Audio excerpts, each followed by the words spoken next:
Jemaah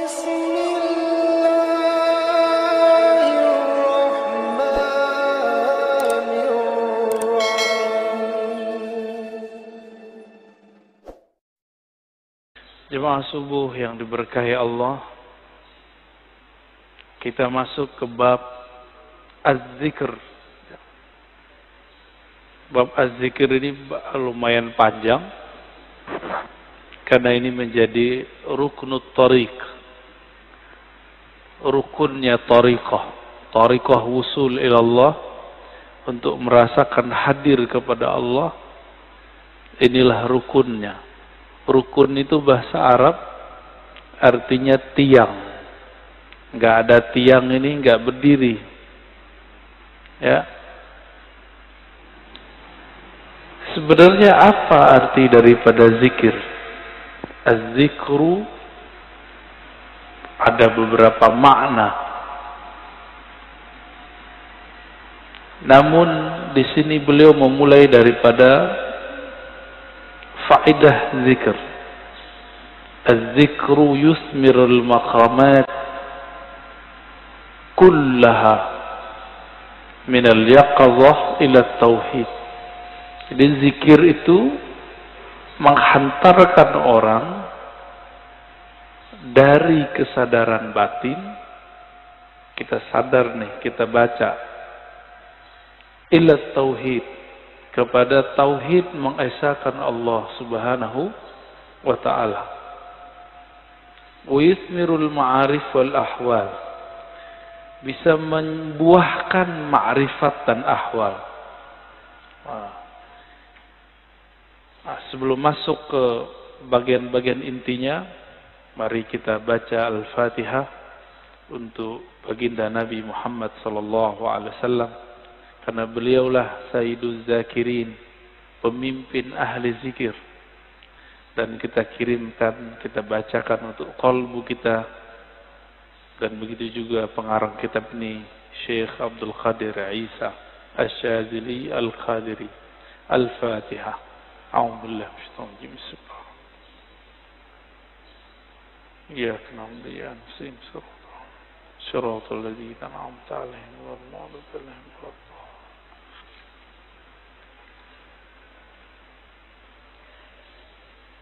Di dalam hadis Imam Muslim dikatakan, kana Rasulullah sallallahu alaihi wasallam yadhkurullaha fi kulli ahyani, ala kulli ahyani. Rasulullah itu selalu zikir setiap hin. Apa arti hin? Hin artinya saat, waktu.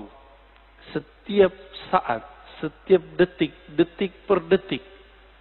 Baginda Nabi Muhammad SAW selalu mengingat Allah. Inilah yang diwariskan oleh ulama sufi. Karena kita tidak sanggup berzikir setiap nafas, naik turun, maka dibuatlah zikir pagi sore. Berdasarkan ayat wasabbihuhu bukratan wasila. Dan bertasbihlah pagi dan sore. Lalu kemudian dilatihlah qalbu menyebut nama Allah. Dimulai dari 100, naik 500, naik 1000. Itu latihan. Angka-angka itu cuma latihan, bukan riya. Orang berzikir dengan angka bukan riya, itu cuma latihan. Puncaknya nanti tidak pakai angka lagi. Tapi kapan kita zikir tanpa pakai angka? Kalau sudah menjadi pewaris Rasulullah sallallahu alaihi wasallam.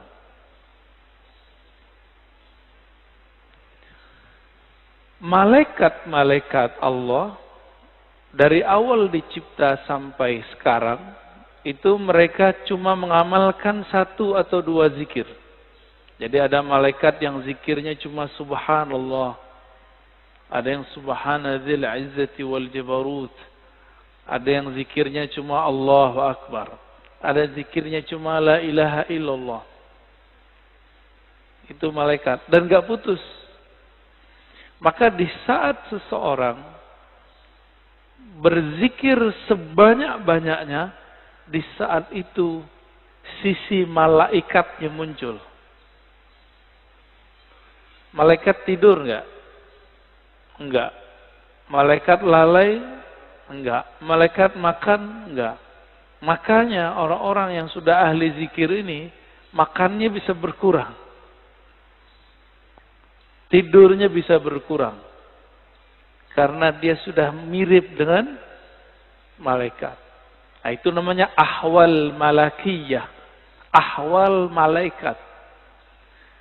Tapi ini nggak boleh lama-lama. Bisa mati dia. Tubuh ini tubuh insan, tubuh bashar. Mesti dikembalikan kepada basyariah. Manusia butuh makan. Manusia perlu tidur. Maka Nabi SAW ketika melihat sahabat-sahabat beliau kedapatan ahwal ini, maka beliau mengatakan, ana atqakum, aku yang lebih bertakwa, tapi aku masih tidur, aku masih nikah, masih bekerja. Ya. Jadi kalau ada orang merasakan ahwal seperti ini, itu nggak boleh lama-lama. Dia harus punya guru, mursyid yang akan membimbing dia untuk masuk ke ranah berikutnya. Ya.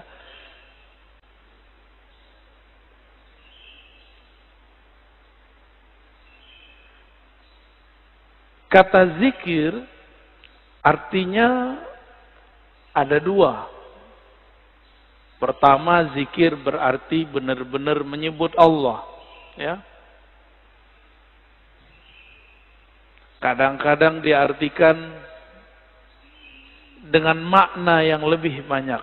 Ya, jadi ada makna secara harfiah, ada makna secara majaziyah ataupun di luar itu. Bisa jadi diartikan zikir itu sholat Jumat, Al-Quran, majelis ilmu. Tapi itu penjelasan lain. Zahir dari zikrullah menyebut Allah, ya. Dalilnya di sini disebutkan ada sekitar 15, ini baru sebagian. Lebih dari 200 ayat mengenai zikrullah. Ya. Kalau lebih dari 200, berarti penting enggak zikir? Lebih penting dari umroh, ya. Tapi kenapa di musim normal orang lebih sering ngajak umroh? Kenapa banyak ustadz umroh, tapi sedikit ustadz zikir? Benar. Kenapa banyak orang bermimpi bisa umroh, tapi sedikit orang bermimpi bisa zikir yang banyak? Karena kalau zikir doang fulusnya tipis. Kata dia. Kalau umroh fulusnya banyak. Siapa bilang, ya? Itu nggak ngerti dia. Dia nggak faham ayat wala dzikrullahi akbar. Sungguh menyebut nama Allah itu lebih besar dari semuanya. Orang kalau zikir apa aja jadi besar. Ya. Cuma masalahnya nggak yakin kepada Allah Subhanahu wa ta'ala. Dalam surah Al-Baqarah ayat 152 Allah mengatakan fazkuruni azkurkum. Saya sudah pernah syarah di sini. Sebutlah aku, ingatlah aku akan ingat kamu. Duluan mana yang mengingat? Allah atau kita? Allah. Maka ciri-ciri tanda-tanda Allah lagi sebut kita digerakkan oleh Allah menyebut namanya. Itulah hakikat ayat ini. Lalu surah Ali Imran 191, alladzina yazkurunallaha qiyaman wa qu'udan wa 'ala junubihim. Ulul albab itu disebut orang yang zikir berdiri, duduk ataupun berbaring. Dalam surah Al-Ahzab, ini ayat yang paling dahsyat ini. Ayat ini sering digunakan tidak pada tempatnya untuk membantah orang zikir dengan angka. Ya ayyuhallazina amanu zkurullaha zikran katsira. Wahai orang beriman, sebutlah Allah sebanyak-banyaknya. Ingatlah Allah sebanyak-banyaknya. Apakah ini dalil melarang menyebut dengan angka? Enggak. Zikir 1000 itu banyak bukan? Maka dia masuk ke zikran katsira. 10.000 termasuk banyak? 70.000 banyak? Berarti masuk ke situ. Yang penting niatnya angka itu bukan membatasi, tapi menerjemahkan makna zikran katsira. Baru zikir 100 pagi, 100 sore, udah nyalain orang zikir 1000. Ya. Nggak ngaca dia kepada sahabat Nabi. Sahabat Nabi Abu Hurairah zikir 12.000 sebelum tidur. Ada yang bisa zikir 12.000 sebelum tidur? Keburu tidur ya.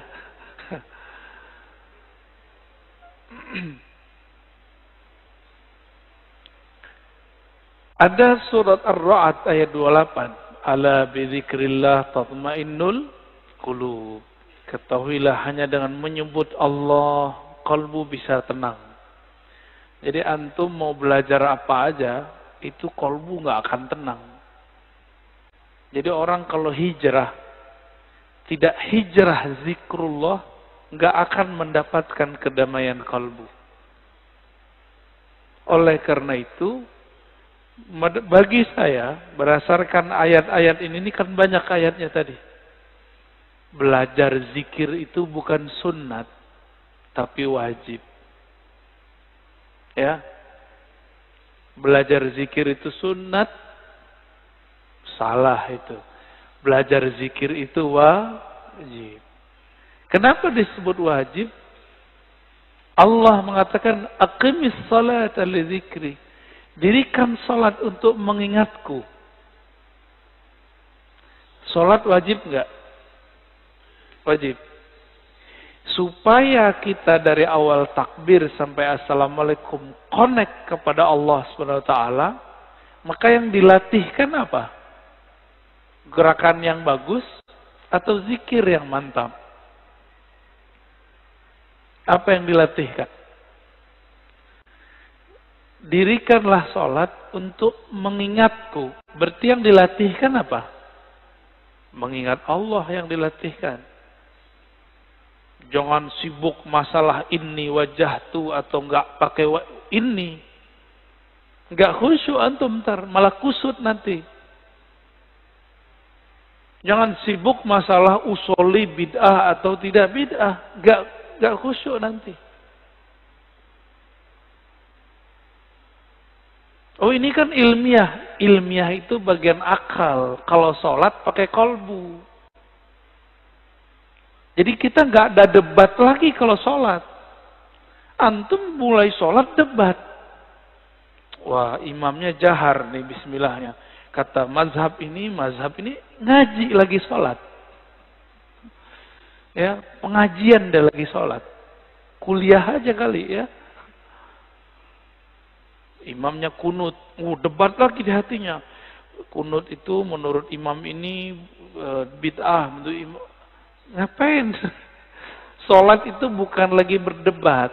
Sholat itu menikmati santapan-santapan zikrullah. Ya. Jangankan itu. Muawiyah ibn al-Hakam al-Aslami. Ada orang bersin lagi sholat. Dia lagi sholat. Dia baca yarhamukallah. Gimana Pak? Boleh nggak? Kita lagi sholat. Ada orang bersin, terus kita bilang, yarhamukallah. Gimana? Gimana sholatnya?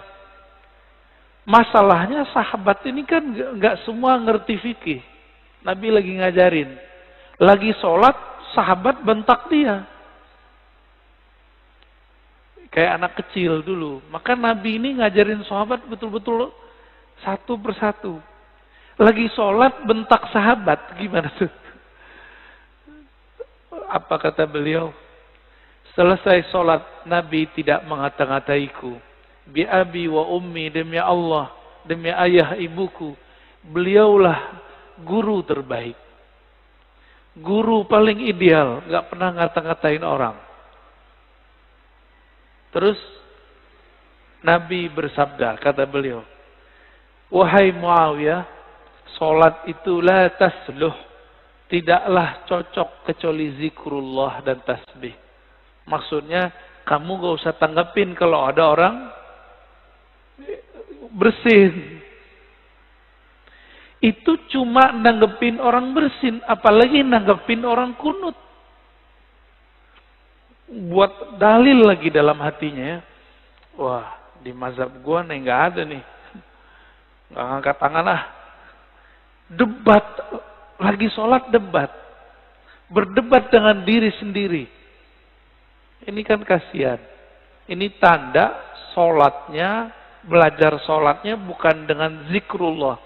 Belajar sholatnya dengan apa? Dengan nafsu. Nafsu pengen berdebat. Ya. Kalau udah sholat, nggak ada debat. Nggak ada pengajian. Ya, ngaji nanti habis sholat atau sebelum sholat. Baik. Ini dalilnya banyak sekali ya. Berdasarkan ayat ini semua,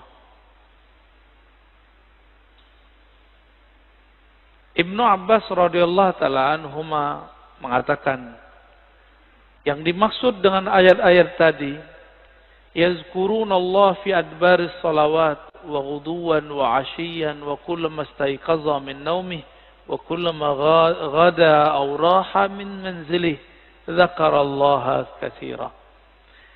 Yang dimaksud ayat-ayat tadi, zikir pagi sore, orang yang tidak lalai karena bisnis, yaitu mereka yang zikir ba'da sholat, zikir ghuduwan wa 'ashiyyan, pagi dan sore, zikir saat bangun, zikir saat berangkat, zikir saat pulang.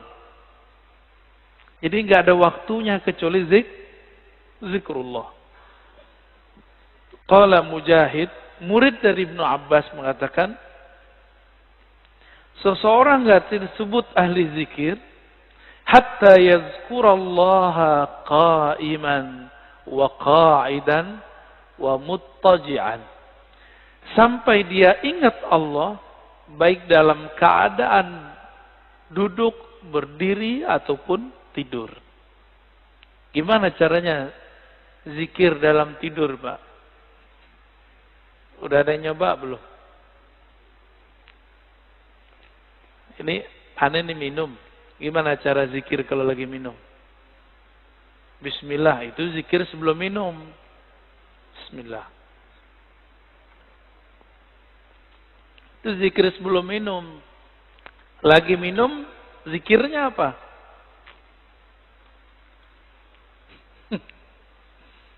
Pusing kan? Nah, ini yang mau kita bahas nanti. Kita lagi makan, bisa nyebut nggak? Kan nggak bisa. Apa dong zikirnya? Zikirnya ada dua. Pertama, sebut di kolbu. Yang lebih tinggi, memandang air ini dari Allah. Memandang segarnya dari Allah. Kenyang dari Allah, itu zikir lagi makan. Gimana? Udah zikir lagi makan belum? Belum ya? Masih memandang nasi yang mengenyangkan. Masih memandang air yang menyegarkan. Berarti kita belum berzikir saat makan dan minum. Sederhana? Rumah makan sederhana.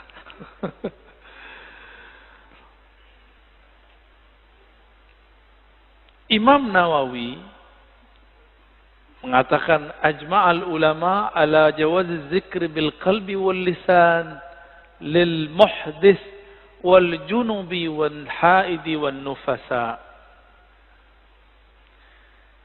Ulama sepakat bahwa zikir itu dibolehkan dengan kolbu dan lisan, baik bagi yang berhadas, yang junub, yang haid ataupun nifas. Kenapa? Ini kan zikir Sebenarnya zikir itu golnya di kolbu. Kolbu tidak pernah haid. Kolbu tidak pernah junub. Junubnya kolbu adalah lalai mengingat Allah subhanahu wa ta'ala. Benar, sering junub gak antum? Makanya kita ini sering junub Pak, mandinya jarang. Ya, makanya ketika masuk sholat, kita masih membawa junubul ghafalat. Junub lalai kepada Allah subhanahu wa ta'ala. Orang junub betah gak masuk masjid? Berani gak masuk masjid orang junub? Masjid hakiki itu ada di kolbu, lagi sholat.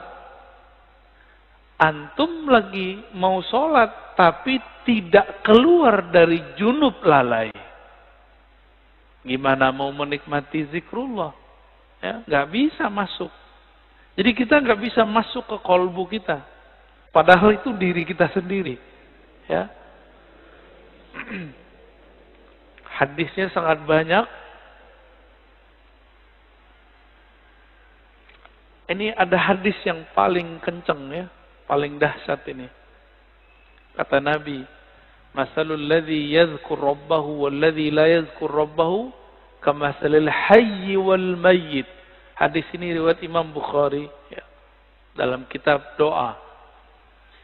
Perumpamaan orang yang zikir dengan tidak zikir itu sama dengan orang hidup dan mati. Gimana? Berarti kita banyakkan hidupnya atau matinya? Jadi kalau hidung kita ini dibukakan rasa penciumannya oleh Allah Subhanahu wa taala, indera penciuman batinnya oleh Allah,